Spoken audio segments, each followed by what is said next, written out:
Million subscribers, ప్రతిరోజు 1.5 పైగా views తో ప్రపంచవ్యాప్తంగా ఉన్న తెలుగు వారందరికీ చేరువైన మా ఆదాన్ ద్వారా మీ బిజినెస్ ను యాడ్స్ రూపంలో ప్రమోట్ చేసుకోండి. For more details contact this number.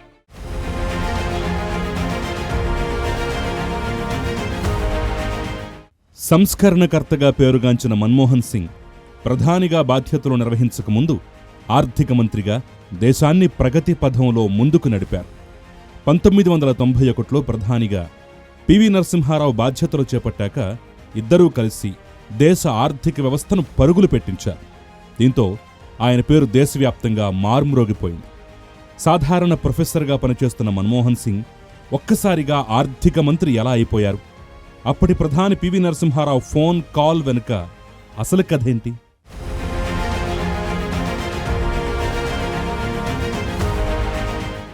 దేశ గతిని మార్చిన ప్రధానుల్లో పివి నరసింహారావు ఒకరు.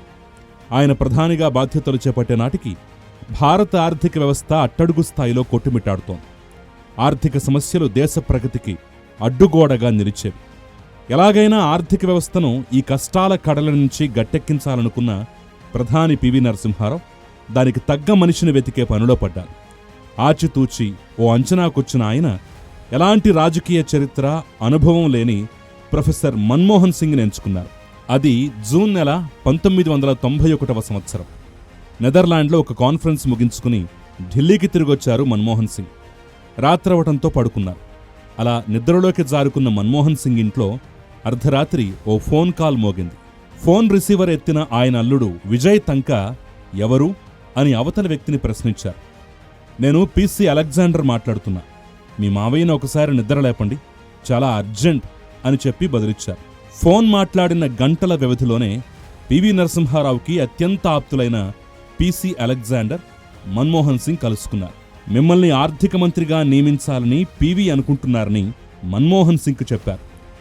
ఆశ్చర్యానికి గురైన ఆయన ఎలాంటి రాజకీయ అనుభవం లేని నేను ఆర్థిక మంత్రి ఏంటని విస్తుపోయారట. తమాషా చేస్తున్నారేమో అనుకుని నిస్తేజంగా ఉండిపోయారు.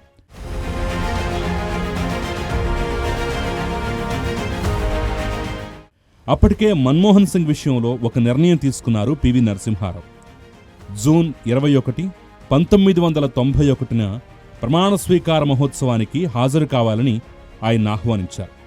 ప్రమాణ స్వీకారం రోజు అక్కడున్న వారంతా మన్మోహన్ సింగ్ను చూసి ఆశ్చర్యానికి గురయ్యారు. తమ టీంలోకి ఈయన్నెందుకు తీసుకున్నారని మిగతా నేతలంతా చెవులు కొరుక్కున్నారు. తీరా చూస్తే అదే వేదికపై ఈ దేశ ఆర్థిక మంత్రిగా మన్మోహన్ సింగ్ ప్రమాణ స్వీకారం చేశారు. అప్పటికి పోర్ట్ఫోలియో కేటాయించుకున్న ప్రధాని పివి ఎప్పుడో తన మనసులో ఆర్థిక శాఖను మన్మోహన్కి అప్పగించేశారు. స్వతహాగా దార్శనికుడైన ప్రధానమంత్రి పివి నరసింహారావు ఆర్థిక నిపుణుడైన మన్మోహన్ సింగ్తో కలిసి నూతన సంస్కరణలకు నడుం బిగించారు. కొత్త మార్పులకు శ్రీకారం చుట్టడంతో ఇంటా బయట విమర్శలెదుర్కొన్నారు పివి. 1991 నాటికి దేశ ఆర్థిక వ్యవస్థ దీనస్థితిలో ఉంది. ఫారెక్స్ నిల్వలు కనీస స్థాయికి పడిపోయి దిగుమతులు చేసుకునే పరిస్థితులు కూడా లేకుండా పోయింది. అప్పులు భారీగా ఉండటం, దేశంలో ద్రవ్యోల్బణం పతాక స్థాయికి చేరడంతో అంతర్జాతీయ బ్యాంకులు అప్పులివ్వటానికి కూడా వెనకాడాయి. ఇలాంటి పరిస్థితుల్లో ఆర్థిక రంగంలో నిష్ణాతుడైన మన్మోహన్ సింగ్ పరిస్థితులు చక్కదిద్దే కార్యక్రమాలు ఒక్కొక్కటిగా చేపట్టారు.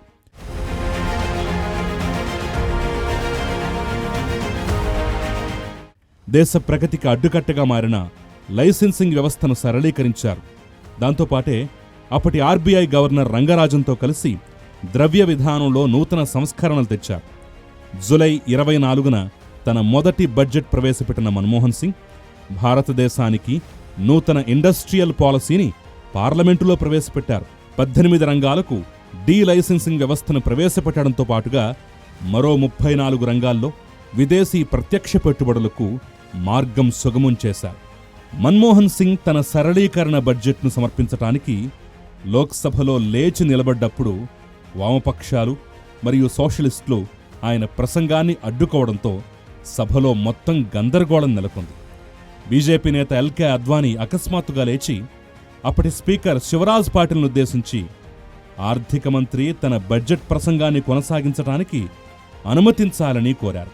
దీంతో లోక్సభలో నిశ్శబ్దం నెలకొంది. ఇక మరోవైపు 1991 బడ్జెట్పై చర్చ సందర్భంగా వాజ్పేయి వివిధ అభ్యంతరాలు లేవనెత్తుతూ సుదీర్ఘంగా ప్రసంగించారు.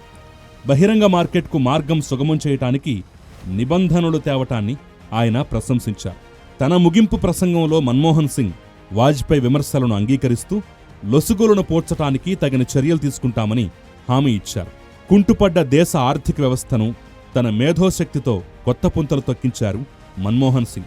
ఆర్థిక పాఠాలు చెప్పుకునే ఒక ప్రొఫెసర్ను నాటి దార్శనికుడు పివి నరసింహారావు గుర్తించి తన టీంలో మంత్రిగా చేర్చుకుని ఆర్థిక వ్యవస్థకు మంచి మేలే చేశారు.